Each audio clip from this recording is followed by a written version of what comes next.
If you're having trouble setting up Call of Duty multiplayer, this guide will help you troubleshoot and resolve common issues. Follow these steps to get back into the game. Step 1. Check your internet connection. Ensure that your internet connection is stable and working.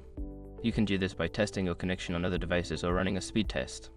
If your connection is weak, try resetting your router. Step 2. Update the game. Make sure that your game is updated to the latest version.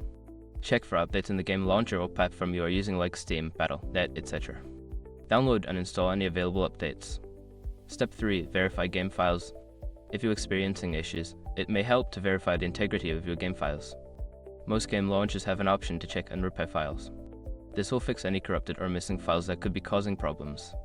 Step 4. Adjust firewall and antivirus settings.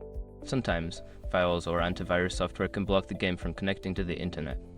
Check your firewall settings and ensure that Call of Duty is allowed through. You may need to add it as an exception in your antivirus software as well. Step 5. Restart your device. If all else fails, try restarting your gaming device or computer. This can resolve temporary glitches and refresh your system, potentially fixing the multiplayer connectivity issue.